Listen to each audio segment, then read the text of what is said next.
Genet Telma, des actualités uniques, dynamiques et renversantes dans le journal TV. Sanlam, vivez en toute confiance, l'assurance qui vous donne le choix. Lulchanao ni fampalalam-baovao.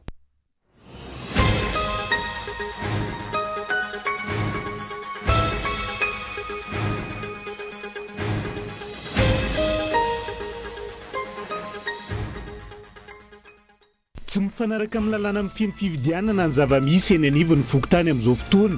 Taorian'ny fikatona ny fanavaozana tanteraka lisam-pividianana omaly.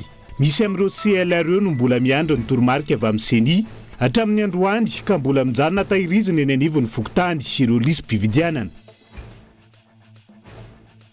Ny tsy fisian'ny mpandrara amin'ny vidiny vokatra no mampitotongana ny tsenan'ny lavanilina amin'izao fotoana izao. Miditra anatin'ny faty antoka manoloan'izay ireo mpamokatra. Izy ireo izay manome fehi-potoana hatramin'ny 7 febroary ny fitondram-panjakana hitondrana vahaolana.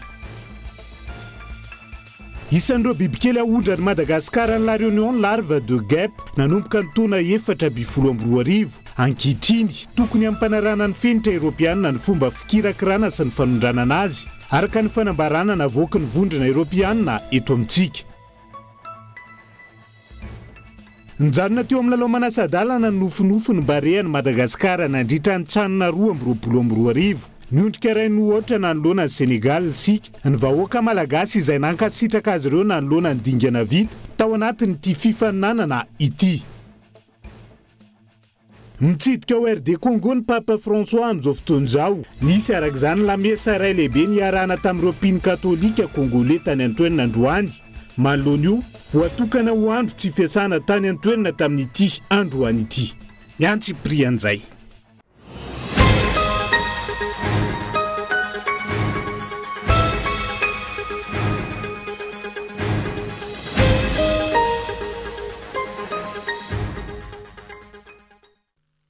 Alarobia voalohany volana febroary taona 2022 ankafaliana trano tomboky lasy tomboky vavy no hitsidiana indray. Nitokantranonao amin'ity ala ity atena ny araba ary manasa anao ihany koa anaraka ny fampalalam-baovao hatramin'ny farany. Avy hatrany dia ny vaovao manodidina ny fividianana no ndeha isantarantsika ny fampalalam-baovao amin'ity ala ity. Tsy mifanaraka amin'ny lalàna amin'ny feno fividianana ny zava-misy eny anivon'ny fokotany amin'izao fotoana izao. Taorian'ny fikatona ny fanavaozana tanteraka ny lisam-pividianana omaly. Misy amin'ireo CLRE no mbola miandry ny toromarika avy amin'ny CENI hatramin'ity androany ity ka mbola mijanona tehirizina eny anivon'ny fokotany ireo lisam-pividianana voaray. Fitianokolona no mitatitra ny Antsipria makasika izay. Araka ny lalàna amin'ny feno fividianana 2024 tsipika aotraotra valo. Tamin'ny 1 Mei 2024, voafaritra mazava ao amin'ny andininy 15 amin'ny fandrafetana ny lisam-pividianana sy ny rezisam-pividianana fa tokony iverina eny amin'ny CENI ireo lisitra avy eny anivon'ny fokotany sy ny distrika anatin'ny feim-potoana voafetra amin'ny fandrafetana io lisam-pividianana io. Araka izany, tokony iverina eny amin'ny CENI avokoa ireo lisitra rehetra voaray tamin'ny 13 Janoary lasa teo. Aorian'io, manana 12 andro ny CENI amerenana ny lisam-pividianana eny anivon'ny fokotany. Voalaza ao amin'ny andininy 17 ny fahafahana ireo mpifidy sy mpanara-maso samihafa mitsidika izany lisitra izany. Ny 12 febroary ho avy izao araka izany no tokony iverina eny anivon'ny fokotany ireo lisam-pividianana ireo. Araka ny andininy faraka amby 20, manana 20 andro manomboka eo ireo olom-pirenena anamariana ny anarany sy anaovana ny fantsiny. Raha ny voalaza ny andininy 17, ny 12 Mei no tokony hifarana ny fanavaozana ny lisam-pividianana ary amoaka lisitra raikitra ny CENI. Raha ny hita nandritra ny fanadidinana tao teny anivon'ireo fokotany, tsy mbola nisy ny toromarika manokana avy amin'ny CENI mikasika ireo lisam-pividianana nandritra ny fanalavana ny fitoppanisana farany teo. Tavela eny amin'ireo fokotany araka izany ireo lisitra sasany. Dia izay moa zany zao amin'izao dia mandry ny baika avy any CENI fohy be satria araka ny baika mentsareo dia niditra tamin'ny 31 janvier 2023 ny lisam-pividianana. Nefa moa mbola miandry izay toromarika mentsareo zahay. Moa zany afanantany amin'ny président hoana nanaovana an'ireto boky reto président dia mbola miandry izay toromarika tsika ozy président na hoe prolongé zareo ndray le fandroatana na hoe miakina an'izay baiko avany any tsy hitanay izy anaovana anazy moa miakina an'izay baiko avany any zahay mbola tsisy le toromarika efa nisy efa naterina daholo moa zany naterin'ireo le aeo le namarany de aveo moa efa tapitra le contrat-n'izy ireo a de zay tetehany vokotariny sur le resiniana zany namitany nanatotosany ray volana farany mbola ety humble ety zany le izy a fa kosa anay azistrena daholo moa zany anay zany anay ny boky zany mitovy amin'ity zay boky voadika zany de adikany ato foana anay zany atrolo ankilany mifanohitra amin'izany izy ava-misy eny amin'ireo vokotany sasany raha ny fanadihadiana tetsy amin'ny vokotany ambady vinaky mpifidy manodidina ny 300 no voasoratra anarana tao anatin'ny iray volana farany na nitarana ny fitopany tao anatin'izay iray volana izay tsy voafaritra mazava ny fotoana tokony andraisana ny lisam-pifidianana eny amin'ny vokotany arakaraka ny boky sy ny tenindry zareo atery de manatitra zay zay moa mandray foana vokotany amin'ny mandray foana zay olona toka de raisinay foana tsisy mbola tsisy fa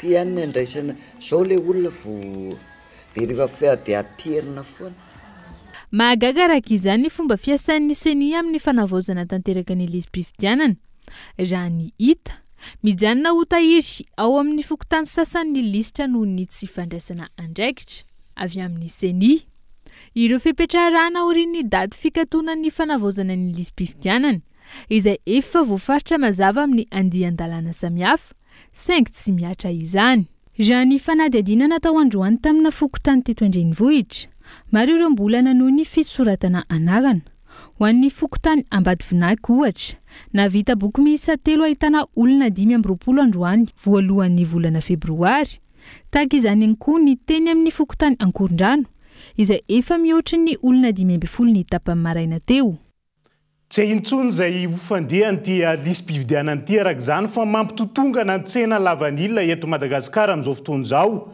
ny tsy fisiny mpandrarà mividy ny vokatra eny fotony tsy misy ny fahalalahany tsena lavanila ho an'ireo mpamokatra izay voatery miankin-doha amin'ireo mpandrarà-mpanondrana ny vokatra ankehitriny miditra anatin'ny fatiantoka manoloan'izay ireo mpamokatra lavanila izy ireo izay manome fepitoana hatramin'ny 7 febroary ny fitondram-panjakana hijery vahaolana manoloana ity olana misy am'izao fotoana izao ity Hatsury Abraham mitoetrany ny antsoavy sy ny fitakiana ataon'ireo mpamokatra sy mpandrara lavanila ho an'ny androany nivoaka tamin'ny fanginana ireo mpisehatra atao sava ity ny raha manahirana zay président ilavany ity ka zahay mila vahaolana amity afa-tsy avy amin'ny ministre eky tsy avy amin'izao tsy avy amin'izao fa avy aminao manokana ny vahaolana amin'ny lavany ny raha angatanay président ny raha tegna angatanay eto alalaha ny exportation ça fait exportateur anay aty koa vonona karaha ty tsy ho isy lavany tsy hisy olivanga lavany aminay eto na mesy nandre agrément ny olo jiaby nefa jusqu'à zao tsy ambenina andre mbola 150 tonnes ngambany mbola 150 tonnes 270 tonnes ny lasa hatram'izao nefa efa tokony 1300 1400 tonnes raha par rapport tam'tong lasa raha tamin'ny 7 juillet tsenany lavany vaky iniany efa 1er février mbola tsary nisy magasin sorte eto amin'ny faritra sava zay aty président tsy mila vary tsinjo tsy mila tosoko famelo tsy mila nutricide ny atao nutrinord nutriest tsy mila zegny zahay tsy ilainay zegny fa ny raha ilainay vidim-bokatra anay amina zahay andafo misa fitopolo ireo orinasa nahazo ny agrément ny fahazon-dalana nanondrana ny lavanila manerina nosy mandritra ny tao-panondranana 2024 miankina amin'ny filan'ireo mpandrara-panondrana nahazo ny fahazon-dalana ireo araka izany famoahana ny vokatra lavanila ho an'ireo mpisehatra iny fotony manoloana io tsy misy mividy ny vokatra lavanila ho an'ireo mpamokatra eo anatrehan'ny tsy fisian'ny fahalalan'ny tsena izay manimba ny sehampiariana manaporofo izany ny fidinana an-dalambe nataon'ireo mpisehatra amin'ny lavanila tao Mananaravaratra omaly magnamia delenao zahay amin'ny 7 février 7 février io misy tantara eto Madagasikara eto ka amin'ny andran'izao mangataka zaho amin'ny région fito manana lavany amin'ny 7 février zegny izy koa tsisy vahaolana natolotry fanjakana alo samby ndraindraiky tsika jiaby sao marary aminay le raha zay ty olo fa marary olo fa mitovy olo maty fa nefa mbola tsy maty mitovy olo migadra nefa tsy migadra save anao mataonao tsy mavita raha tianao tao mitovy olo migadra zegny ka zegny maro député aminay aty amin'ny fahasabaty misy député firy fatra angalajova misy député maro fa tsara nagnampy zahay tsara nivolagna miraty ambilasa ny fitireo lahaby igny député ny lavany mba hivolagna zay tsy aivina nizokatra nanomboka ny fahadimy amby folo ny volana novambra lasa teo ary farana hatramin'ny volana me ho avy izao ny taom-panondranana ho an'ny Madagasikara. Asa hanao ahoana ny taom-panondranana manoloana ny olana samihafa misy manodidina ity sy ampiariana lavanila ity fa ny tsy fianono ny mpitondra ny feon'ny vahoaka eny fotony no antony mahatonga ny olana eo amin'ny sy ampiariana lavanila amin'izao fotoana izao. Efa nanaitra ny amin'ny toko ny jeren'izany ny filohan'ny antoko malagasy miara-miainga raha nanotrina ny tatitra ho an'ny vahoaka izay nataony ny solombavam-bahoaka ny voaemara ny volana jolay lasa teo. Manao be marenina ary mandeha amin'izay sepata ny mpitondra fanjakana manoloana ny olana misy eo amin'ny sehampiariana lavanilina. Ny alohan'ny taom-piotazana no efa nisy ny olana maro samihafa saingy tsy nisy ny fandraisana andraikitra. Efa nilaza ny filohan'ny antoko malagasy miara-miainga ny volana jolay 2024 nandritra ny fanatrehana ny tatitra ho an'ny vahoaka no tanterahany solombavam-bahoaka Edy Zara voafito amin'ny distrikan'ny Voaemara fa ilaina ny fanalalahana ny sehampiariana lavanilina raha tiana ny ampiroborobo ity sehatra ity sy hisoroana ny olana mety hitranga. Raha tiantsika androso ny firenena dia ny hevitry ny ety fotony tokony ho henoina ary zay no antony mampandroso tanin-drazana fa raha fa tsy maheno ny hevitry ny ety fotony mitondra dia mazava ho azy manaonao foana.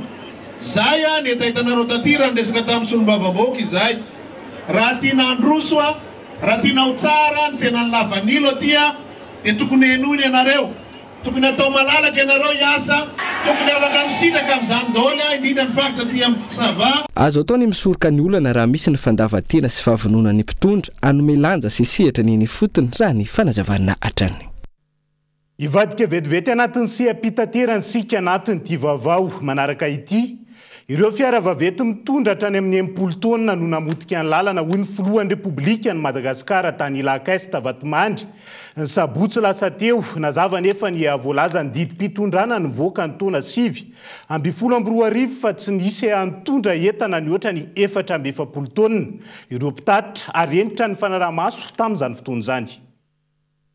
Raha 30 na 35 taona ny entana afaka hoentina mifamezivezy eto Madagasikara dia nisy nampiakatra izany nataony hatrany amin'ny misy mitondra hatrany amin'ny 60 taona.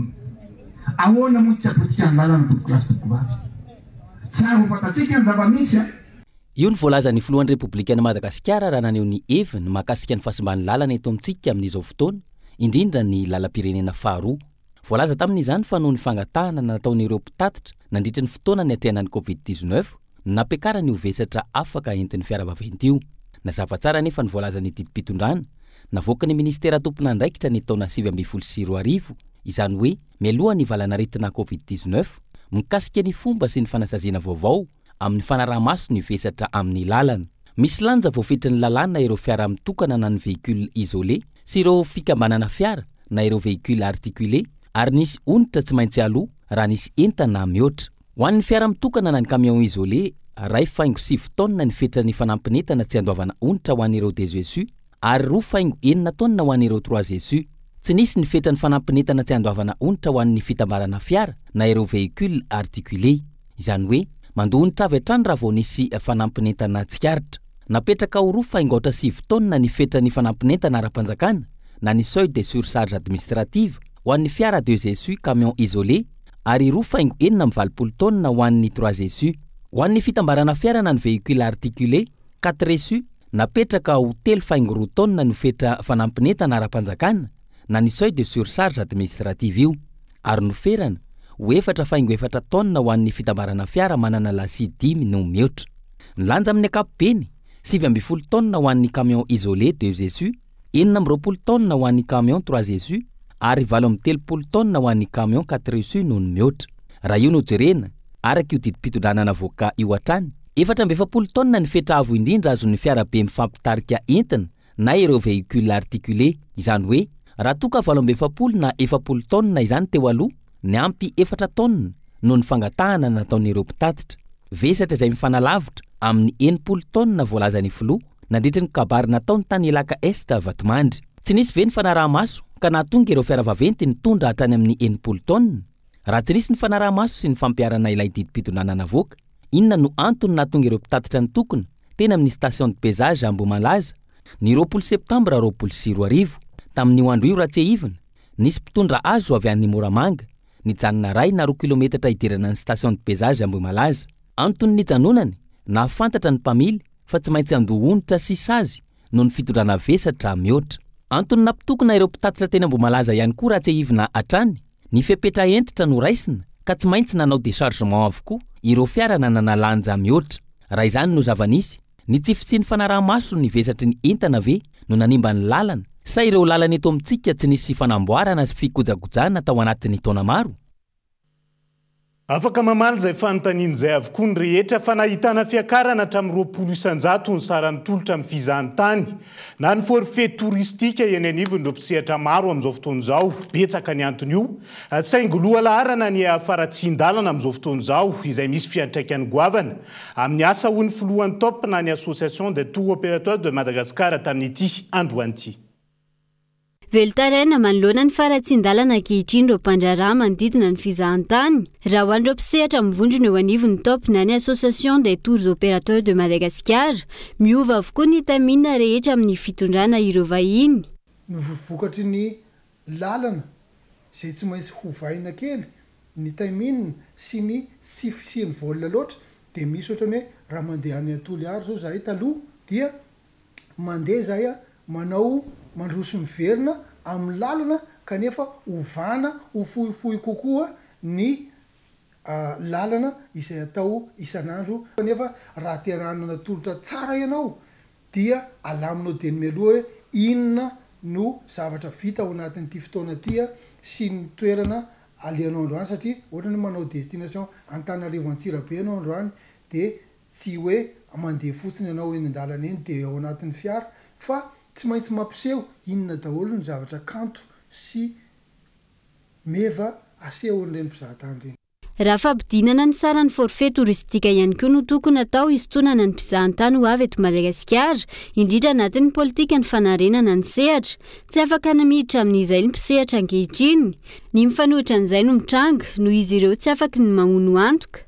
Varotra ihany ane izy ity dia ao anatin'ny varotra ianao zany raha nao promotion dia hoe mba hoe andaso fa ataontsika moramora kokoa ity dia nefa amin'izao fotoana izao tsy maintsy mety miova ianao zany satria raha zahatra lalana nataonao tamin'ny minibus milamina tsara taloha tsy maintsy ataonao anatin'ny 4x4 somary lafolafo kokoa. Ilay fiakarana manko tsy voatery amin'izay faratsiny lalana izay ihany koa fa misy ihany koa ireo mpisehatra amin'ny fizahan-tany sasany izay mieritreritra hoe efa tokony hiakatra ny offranay ohatra ny hoe ireo hôtely ireo mpitardia sasany dia mety misy fiakarany any amin'ny ataontsika hoe farafahakelina ny 20,100 ny anoany mihitsy 10,100 eo ao azy ny fiakarany amin'izao fotoana izao.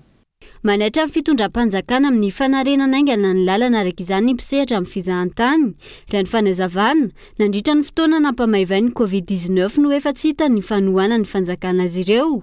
Ankehitriny tsy hita ihany koa ny politique de relance sy ny fiantraikany dradradradrainy etsy sy eroa ny mpisehatra amin'ny fizahan-tany izay manana iverina anaty fahasahiranana lalina indray raha tsy misy fijerena ireo olana samihafa ireo. Fitaterana an-tanety reny voaresaka reny fandondray isidina anatin'ity vaovao manodidina ny fitaterana anabakabaka ity. Voafidin'ireo minisitry ny fitaterana aty Afrika ho filohan'ny filakevim-pitantana ny Agence pour la sécurité de la navigation aérienne. En Afrique et à Madagascar na ny asekina ny minisitry ny fitaterana Roland Ranjatoel araka ny fivoriana no tanterahana izy ireo omaly araka ny fitsipika anatiny asekina. Tsy maintsy mametra-pialana izay minisitra mandray ny toeran'ny PCA andrasana araka izany izay ho fanapahan-keviny sy ny mety ho solony eo anivon'ny gouvernemanta. Onona saina.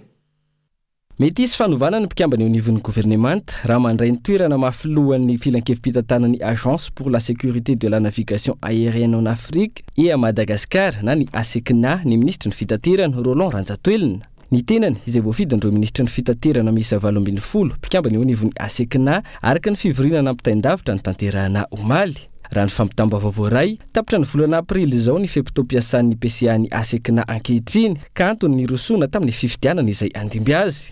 raha ny fitsipika anatiny miveny asekina tsy maintsy mametra-pialana izay ministra voafidy raha te handray ny toerana mafilohany filan-kevim-pitantanany asekina. Raha hiala-tsy ho ministra ny fitaterana intsony araka izany Ranjatoelina Roland dia handray io toerana maha-PCA io mandritra ny 3 taona manomboka ny fiandohan'ny volana May izao. Fanontaniana mipetraka an-tsain'ny mpanara-baovao manoloana izany ny hoe misy ifandraisany amin'ny zava-misy eo anivon'ny governemanta ve na tonga ny ministra ny fitaterana nirotsaka ho isan'ny kandida tamin'izay filohan'ny filan-kevim-pitantanany asekina izay sa safidy manokana. Isy fanovana araka ny feo mandevy eo anivon'ny governemanta tarihin'ny Prime Ministre Tsay Christian ka nahatonga ny ministra ny fitaterana nandray izao fepetra mialoha izao. Hatreto tsy mbola nisy ny vaovao ofisialy namoaka izay ho safidin'ny ministra ny fitaterana Roland Ranjatoelina na ijanona ho ministra ny fitaterana sy ny famantarana ny toetrandro na ho filohan'ny filan-kevim-pitantanany asekina mandritra ny 3 taona. Vaovao ny sosialy kosa indray indrindra taoriany ny fanambaran'ny filohan'ny repoblika fa hitodika betsaka ao anatiny sosialim-bahoaka ny fitondram-panjakana manomboka izao. Ny fanatsarana ny fiainam-bahoaka no andraikitra voalohan'ny fanjakana ary ny fitadiavana vahaolana amin'ireo no tokony masoana tsy hatongavana amin'ny atolotolotra sy ny fanampiana vonjy-tavanandro. Ataon'ny fanjakana ankehitriny izay manimba ny toe-karena hoy ny faneho-kevitra mpandinika raharaham-pirenena iray. Mila mametraka politika mazava sy manatsara ny tontolo ny fandrarana araka izany ny fanjakana malagasy.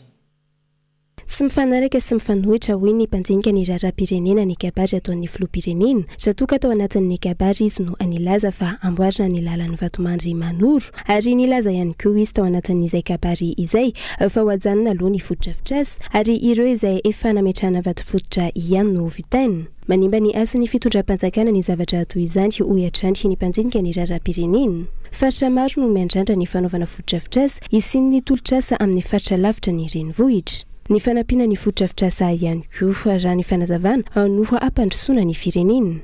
Ny fototra-fitrasa foana nge no iaingany ny plan Marshall zany nge miainga amina fototra-fitrasa zany ka raha ny fototra-fitrasa no anjanonao dia amin'ny resaka atao hoe avadika ao amin'ny sosialim-bahoaka dia mampalahelo ihany koa hoe efa ho aty amin'ny farany mandavy ianao vao hoe andinika ny sosialim-bahoaka alohan'ny idiranao andray fitondrana dia efa nandinika ianao hoe misy olana ny sosialim-bahoaka ka inona no PEM plan d'émergence Madagascar anatsarako an'izany sosialim-bahoaka zany fa tsy efa aty ianao vao hoe nanao erreur zay fa hofanana ny sosialim-bahoaka ka zany zavatra zany no entiko ilazana hoe miampy an'izany koa ohatra nalahelo ihany ny tena amin'ny resaka politika. Ny mpisoloky politika manimba firenena fa tsy mpanao politika tsy nisy firenena teto ambonin'ny tany afaka ny voatra fa ratsy amin'ny alalan'ny politika. Manimba tanteraka ny toe-karena ny fisian'ny tolotolotra amin'ny vahoaka raha ny fanazavana ny famokarany olona tsiraray avy sy ny fanatsarana ny tontolony ny fandraharana no tokony imasoany ny fanjakana. Tena ny ekonomia mihitsy ny fanaovana tolotolotra io moa efa be ny société civile amin'ny resaka t-shirt amin'ny resaka vola atao amin'ny any tompona andraikitra zay olona manome tompona andraikitra amin'ny fahantrany vahoakany sy zay tompona andraikitra zay olona manao an'izany. Tsarovy tsara fa nanana mpanjaka lehibe tsika natanjaka teto Andrenampomerina. Nilaza izy hoe rehefa mosarenina reo titongavany amiko fa omeko tany sy angady ary masom-boly. Zany no atao hoe toe-tsaina filozofika amin'ny resaka création na économie manatsara économie anankiray fa tsy fitoloram-potsiny hoe io fa misy vary, io fa misy menaka, io fa misy an'izao. Mamodika ny économie zany zavatra zany. Ary tena tompona andraikitra tanteraka mihitsy ireo fitondram-panjakana sy ny manodidina azy ireo satria zavatra tokony apetraka ny voalohany indrindra dia ny resaka création d'emploi, ny resaka famoronana azy, ny resaka fanatsarana ny tontolo ny asa rehetrarehetra zany ny fanamaivanana an'ireo mpampiasa vola eto toerana. Hatreto aloha tsy fantatra mazava ny loharanom-bola ahafahany hampitondra manatsara sy hamanampy ny vahoaka araka ny voalaza. Ny tsy fisian'ny politika mazava sy ny fanatsarana ny fiainam-bahoaka no isan'ny olana lehibe amin'ny fitondrana ankehitriny ho iatranty ity mpandinika ny raharaham-pirenena ity. Tsy tafarina ny firenena raha tsy misy ny fanovana antony mahatonga ireo manampahaizana malagasy mandeha any amin'ny firenen-kafa. Andondray araka andindinika izay faneho-kevitra zay ao anaty doka fo vetivety any mahakasika ny larve de guêpe. Isan'ny bibikely ahondrany Madagasikara makatsy amin'ny anosy La Réunion resaka piratazana compte amin'ny tambazotra tserasera ihany koa. Isan'ny vaovao misongadina raha antsika rehefa avy eo mandra-pitafa vetivety ary.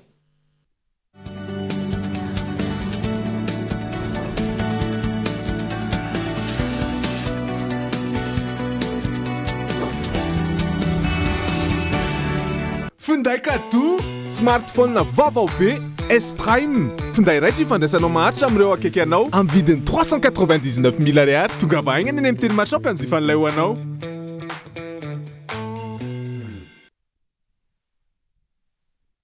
Une voiture détruite, une voiture qui prend feu, une panne avec un bébé, une collision.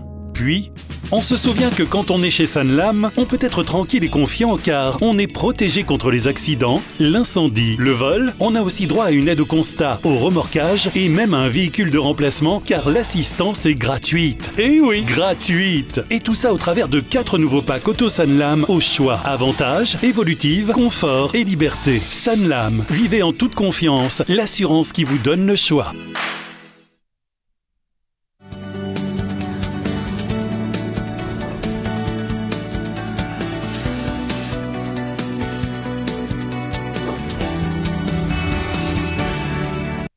Mamena ny arabatra ny tomboky lasy tomboky vavy tonga soa atao anatin'ny tapany faharoa amin'ny fampalalam-bavao amin'ity alina ity. Anomboantsika azy dia isan'ireo bibikely ahondra ny Madagasikara any La Réunion ny larve de guêpe. Nanomboka ny taona 4 sika no nanondrana izay fanenitra izay. Tany amin'ity nosy raha vavy ity ankehitriny. Tokony ampanarana ny fenitra Europiana ny fomba fikirakirana sy ny fanondrana azy araka ny fanambarana izay navoaka ny vondrona Europiana eto amintsika onona sainy. Namoaka fanambarana tao amin'ny tambazotra terasera ny sampany vondrona Europiana miatida ny Madagasikara sy ny Union des Comores. Voarakitra anatin'izany fa tokony anaraka ny fenitra ara-pahasalamana apetraka ny vondrona Europiana ny larve de guêpe na ny soerim-panenitra avy eto amintsika mankany amin'ny nosy La Réunion. Misy mpandra eo amin'ity sehampiarina ity izay nanondrana izany eo ambany fanaramaso ny direction des services vétérinaires eo anivon'ny ministera ny fambolena sy ny fiompiana. Ny fanenitra izay isan'ny sakafo tian'ny Réunionnais ary ahafantarana azy hatrizay. Raha ny fikarohana natao, tsy naharaka ny filan'ity nosy ity intsony ny vokatra tao aminy ka nitodika tamin'ny fanafarana izany teto Madagasikara izy ireo. Tamin'ny taona 2024 nahatratra 7 taona ny larve de guêpe nafarany nosy La Réunion ary manodidina ny iray hetsy ariary ny kilao arakaraka ny kalitaony. Ilay izy tsy biby fa insecte, les guêpes moa na frelon. Misy anarana izy io satria tsika manana fanenitra eto izay efa hita andreo colon réunionnais taloha colon frantsay amin'ny faritra Atsinanana rehetra ray manontolo iny dia misy ihany koa amin'ity amin'ny faritra ny Tasiny Soavinandrina izay frelon io mitovy amin'ny abeille ohatran'ny tantely any. Tsika fotsiny tsy zatra faritra reo vahiny reo zany vazaha reo malala tsara hoe inona atao hoe larve de guêpe na larve de frelon. Zay sakafo anisan'ny azo lazaina amin'ny teny frantsay délicatesse filaza azy ozy ny mahazy ohatran'ny sakafony mpanana zany. Fepetra tsy maintsy raisiny isaky ny firenena. Izy mampiditra vokatra ohatran'io tsy maintsy manaraka ny lalàna ny fenitra Europiana ny ara-pahasalamana ny ireo biby na larva na zana biby zay ahondrana miala eto Madagasikara. Ka ny azy rano mihitsy satria sao misy aretina miditra avy amin'ny lalàna bibikely reo dia manjary tafiditra any aminy dia zay ny tena loza. Maro ny karazana bibikely ahondrany Madagasikara hoy hatrany ity docteur vétérinaire ity izay tokony araha-maso mba ahafahana miaro izany fa ihany koa anatsarana ny fampidiram-bola ao amin'ny kitapom-bola hampanjakana. Io zany zao azo lazaintsika hoe filière zay tokony ho trandrahana fa arakaraka an'ilay toany hoe mitovy amin'ny filière foie gras io mitovy amin'ny filière na filière escargot raha mbola lazaiko amintsika fa misy ny escargot ihany koa. Ireo manko ny anisan'ny biby tena manampy eo amin'ny tontolo iainana. Rehefa tsy ao frelon mety tsisy mihitsy ireny karazana pollinisation mampitombo ny essence mellifère na ny essence forestière. Ary raha ohatra ka amin'ny lafiny ara-toe-karena raha vao misy fahasimbany fotsiny dia potika tanteraka mihitsy ny tontolo iainantsika ny environnement. Ary zay ary misy aza fanafarana fanondrana na bibikely isan-karazany miala eto Madagasikara fa tsy maintsy manaja ny fenitra raisam-pirenena sy ny fenitra takiny ny atao hoe CITES. Ny fanilika andraikitra tamin'ity andro an'ity ny tompona andraikitra eo anivon'ny ministera ny varotra sy ny fanjifana sy ny ministera ny fambolena sy ny fiompiana raha niezaka nanangom-baovao momba ity fanondranana larve de guêpe ity ny mpanao gazety. Isan'ny andrasana ny hoe manao ahoana ny politika mpanjakana momba itony karazana sehampiarina itony ary manao ahoana ny tombony azo ny firenena anatin'izany. Eo ihany koa ny paikady fiarovana azy tsy ho lany tamingana. Baranahany ve sa ino ny zavanitranga ka nahatonga ny vondrona Europiana amoaka fanambarana ny amin'ny tokony anajana ireo fenitra. Iverina anatin'ny tontolo ny fividianana sika fa hiazo any mananjary vetivety ao anatin'ity vaovao manaraka ity hiaran'ny fanapara-pahefana amin'ny endriny maro ireo mpiasa mpanjakana toy ny mpampianatra sy ny mpiasa amin'ny fahasalamana ao amin'ny distrika ny mananjary ony solombavambahoaka voafidy tao any toerana mandeha ny tsindry sy ny raha matahora amin'izao fotoana izao amin'izay tsy manohana ny fitondrana amin'ity taom-pividianana ity onona sainy. Mandeha ny kajikajy maro samihafa any amin'ny faritra amin'izao taom-pividianana izao. Ao amin'ny distrika ny mananjary faritra Vadivavy, hiaran'izany ireo mpiasa-mpanjakana, mpampianatra sy mpisehatra eo amin'ny fahasalamana. Manapatra fahefana ireo tompona ndraiky mpanjakana any an-toerana hoy ny solombavambahoaka Mamiaja Charlot nandritra ny tatitra natony tamin'ny vahoaka tao amin'ny komuna Kianjavato, distrika ny mananjary.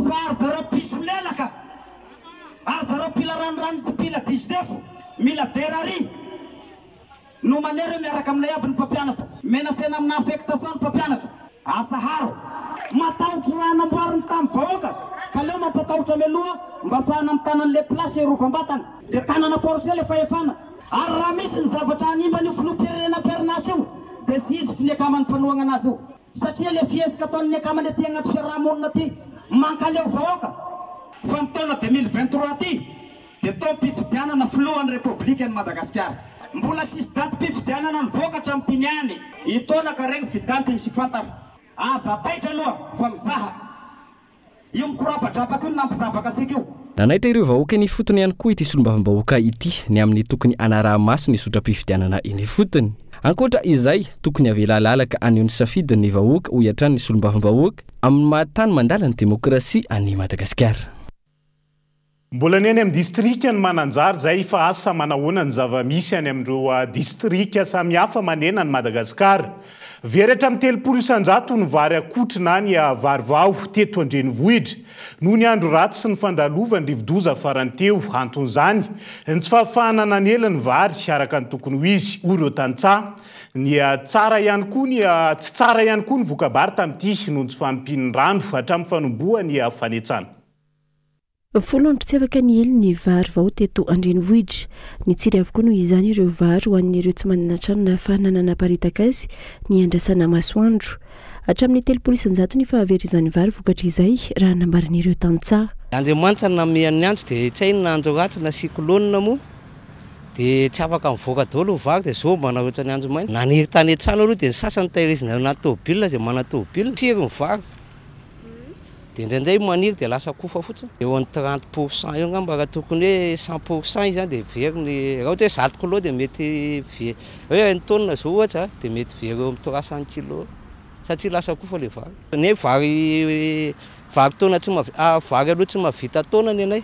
Sambany tamin'ny tsino nisy fotoana lava indrindra tsy nahafahana nanely ny vary araka ny tokony ho izy hoy ireo tantsaha.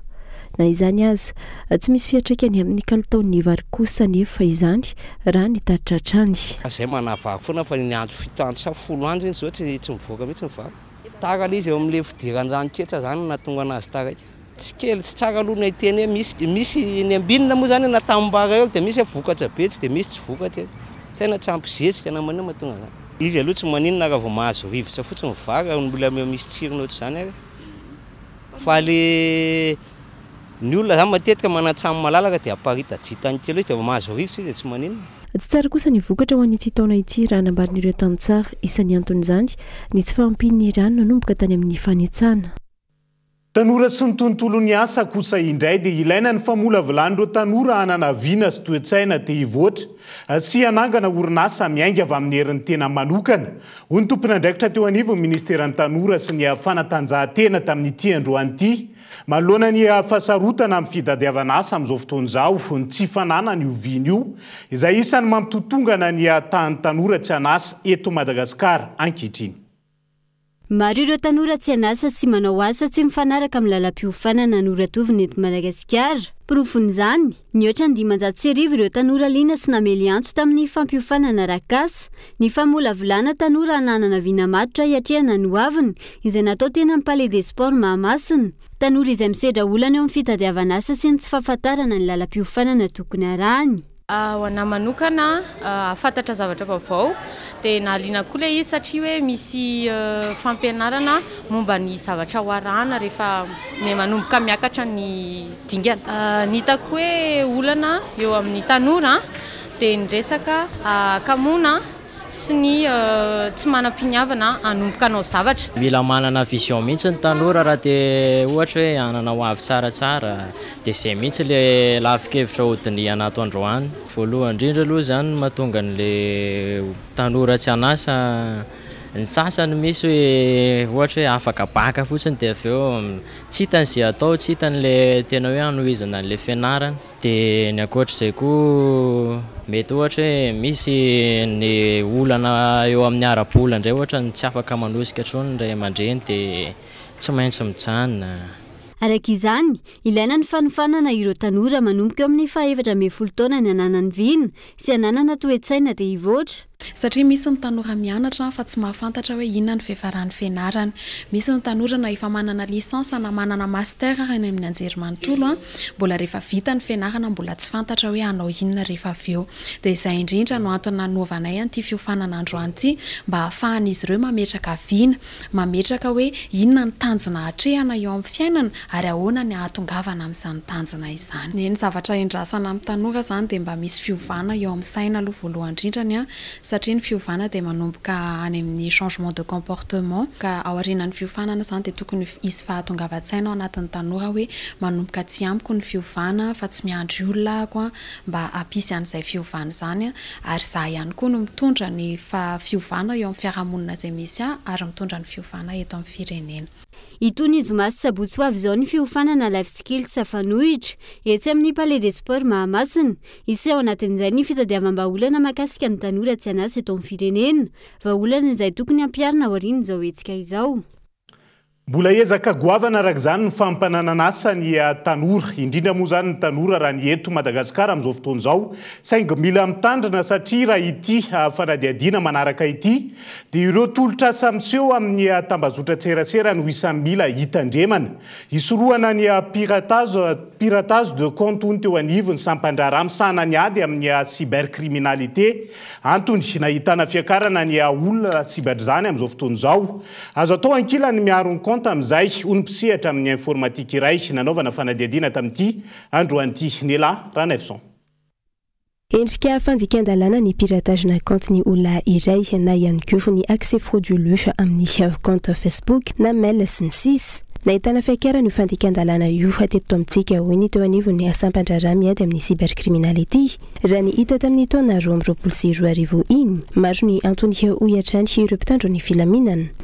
Le fandefasana kody any amin'olona tsy fantatra no anisany mahatonga le compte piraté. Zany hoe mety misy pisoloky any ambadika any dia miantso hoe le fahasoampy misy kody ohatry tonga any aminao oro efa pisoloky iny olo iny. Anisan'ny mahatonga anazy ihany koa le tolotr'asa any amin'ny tambazotra serasera. Misy lien lefa le olona manome asa avy eo le lien tsy mitondra makaiza fa juste maka le login sy le mot de passe le compte dia avy eo le compte le olona victime an'izay le piratage zay. Anisany ankoatra reny manadino compte any amin'ny cybercafé. Tapaka tampoka ny jiro dia tsy midy le compte dia ampiasain'le olona tonga aorinan'izay le anina zay. Zay amin'ny ankapobeny zany no tranga hitanay mahatonga le compte victime na piratage. Efa misy ny dingana araina sy ny sampandrara mandray ny tranga raha toka misy olona tratrany ny karazana fanjikan-dalàna io. Aloha zany raha victime zay le olona raha misy tranga dia tsara manatona aty amin'ny mpitandro filaminana. Izahay dia afaka manome torohevitra aloha amin'ny voalohany. Mety azo atao ohatra no mirécupérer le compte le olona fotsiny. Rehefa récupérer ny compte mety tsy voatery mitory izy avy eo. Azo atao ihany koa manome torohevitra mikasika ny tokony sécuriser le compte. Hoe zao atao dia amin'izay ny compte anao tsy victime azy antsony. Ankoatr'izay moa ny asa ilay mahazatra dia mandray fitoriana.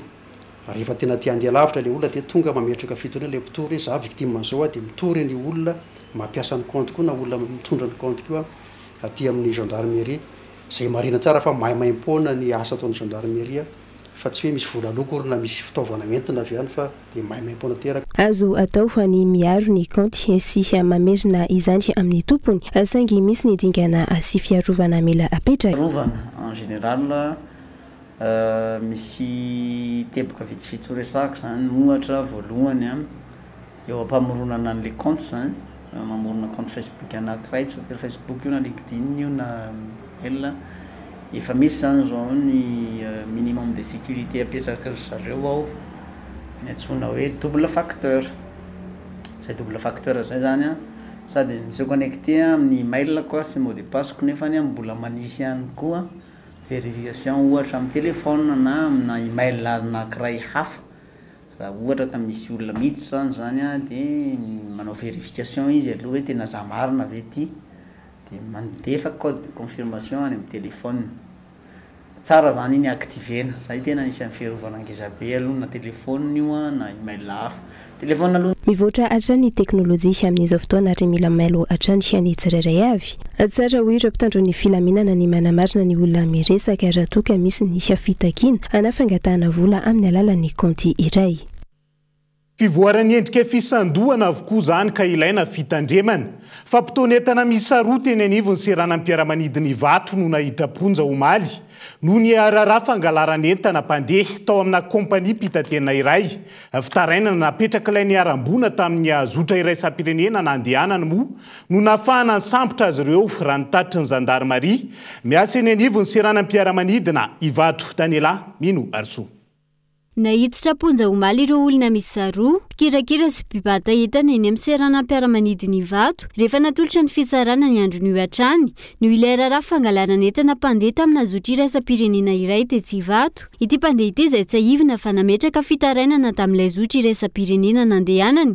rehefa veretana tao amin'ny bagazy ansotony iray janoary lasa teo nametraka fitoriana teny anivony zandarmaria miasa eny amin'ny serana ampiaramanidiny vato avy hatrany araka izany kompania pitaterana nandehanany mpandeha io nafana ny sambotra ireto olon-dratsy ireto izao tontolon'ny fanatanjahantena taranja bola kitra kosa indray dia nijanona teo amin'ny lalao manasa-dala ny fifaninanana tranona 2024 ny barian'i Madagasikara niondrika rainy ohatra nanoloana ny ekipa pirenena ny Senegal Lion de la Teranga isika nandritra ny fifandonana omaly nisaotra sy nankasitraka ny ekipa pirenena malagasy nanoloana ny ezaka vita nandritra ny fifaninanana ny vahoaka malagasy manena nosy taoriany lalao nitonto saina alina omaly tamin'ny folora alina no niatrika ny lalao manasa-dalana ny tranona 2024 tao amin'ny kianja Nelson Mandela Stadium tany Algérie ny barian'i Madagasikara lalao izay nifandonan'izy ireo tamin'ny ekipa pirenena Senegalais nanokatra ny isa ry zareo Senegalais teo amin'ny minitra fahadimy ny fizarana-taona voalohany tamin'ny alalan'ny Papa Madou Diallo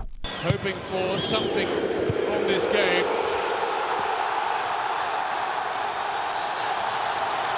Ny famaly ny fanafiana nataon'ny ekipa rotota taorian'izay nijanona ray nohatra ny vokatra teo amin'ny fizarana-taona voaloha ary nitoy izany ho an'ny fizarana-taona faharoa tsy tafakatra ho amin'ny lalao famarana naraka izany ny barian'i Madagasikara taorian'izay naneho ny fanohanana ny ekipa pirenena hatrany ny vahoaka malagasy nandritra ny fifaninanana isan'izany teto Andrenivohitra toy ny tetsy Analakely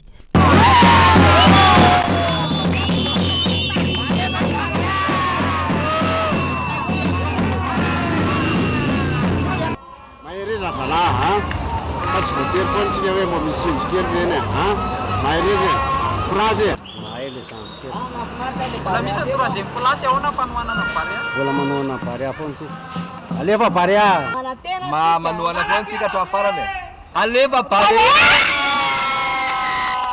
tsara be zany matsiny voafian'iny le misy zavatra tsy voafivola dia le hafaliny le malagasy aty lay barea maresy foany misaotra betsaka barea misaotra betsaka zava-dehibe amintsika iny tonga mitongana sasa-dalana zany fa zava-dehibe nirarinay dia nirarinay tokoa ny hoe nahazahoantsika niny marobonahatra iny nahazoantsika finalina fa na izany raha izay malagasy tsy kivy tsika malagasy tsy kivy voninananohana anareo hatramin'ny farany nisaotra ny barian'i Madagasikara nitondra avy ny vonina pirenena ihany koa nandritra izany ireo mpakafy baolina kitra manerana ny nosy toy ny tao Tomasina lalaovan'ny Senegal sy Barea regny zao dia navarina na dia resy azy zay gasy mbola mankahery ihany zay satria hitaneny zeny gasy fa tena tsara be mihitsy ary mahay milalao le lalao fa eo amin'ny défense marolana kely fa en troisième place ndray marahely fa dia amin'ny fony madio ny Barea fa zany hoe le arbitre antsika somary nitongilana kely ihany amintsika resaka phase de jeu tsika manao tsika mahay tsika merci Barea merci zay makanareo foana toy izy fa tsara le izy hatramin'ny farany za pare maty aloha loatra le baolina dia tsy mitazona an'iny le Madagasikara fa ohatran'ny tremble be izy dia ohatran'ny korapaka dia zay nahatonga le Madagasikara resy zany androany tsy maintsy ateny hijery baolina satria rô vao mandresy le Madagasikara dia tsorotana tsy maintsy mitonga le ambiansa dia zay velotavotra sa mbola malaka Madagasikara foana sava parea efa misy fivarana be da be mihitsy zany tena marina zay maka parea foana parea hatramin'ny farany izy mahoavy izao amin'ny 10 alina no hiatrika ny lalao fiadina ny toerana fahatelo anatin'ny tranona 2024 ny Barea ny Madagasikara ifanandrina amin'ny Niger. Ny sabotsy kosa ny lalao famaranana ny tranona eo anan'ny Algérie sy ny Sénégal. Ireny ny vity ankasitrahana foana ny ekipa pirenena satria nampiray ary nampientanetana ny malagasy rehetra nandritra iny fifaninanana iny fa maresaka iraisan'ny pirenena kosa indray mitsidika ny RD Congo ny Papa François amin'izao fotoan'izao nisy araka izany lamesa lehibe niarana tamin'ireo mpino katolika tany antoerana tamin'ity androany ity nanoloan'izay voatokana ho andro tsy fiasana ny tao RD Congo tamin'ity androany ity. Ao Kinshasa, fankalazana amin'ny alalan'ny hija ary dia maro samihafa no nandraisana ny Papa François anarivon'ireo mpino katolika no tonga nanatrika ity fotoam-pivavahana lehibe ity niarana tamin'ny Papa ankoatran'ny lamesa lehibe ny iraisana nitsidika ireo olona trabona sy niara-ny herisetra vokatry ny ady ao RDC Congo ihany koa ny Papa isan'ny fandaharam-potoana ny Papa mandritra izao fitsidiana izao ny hijery ireo toerana nahitana fifandonana tamin'ireo miaramila any an-toerana sy ireo M23 araka ny tatitra farany nofoanana ity fitsidiana ity ho fiarovana ny ainy Papa miantso hatrany amin'ny fitoniana sy ny fifamelana ny Papa tao anatin'ny lateny izay nataony manodidina ny 5,700 alina ireo Kongolais mpino katolika ao RDC amin'izao fotoana izay samy andraindra fiovana avokoa taorian'ny fandalovan'ny Papa François hatrany aorian'io itsidika ny any Soudan atsiminy Papa François. Izay ihany koa no mamarana ny fampalalam-baovao any androany ankasitrahany ianao nanaraka izany hatramin'ny farany. Mbola maro ny fandarina hoentina aminao amin'ity alaity ka isan'izany ny fandarina Mekamaga aorian'izay. Noronan tsara mitondra ny lohateny The Exorcism of God araka izany dia anatin'ny sokajy mampatahotra ireny izy io ka hanasana anao tsy hisaraka aminay hatrany veloma mandra-pitafy indray ary tombokilasy tombovavy.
Sanlam, vivez en toute confiance, l'assurance qui vous donne le choix.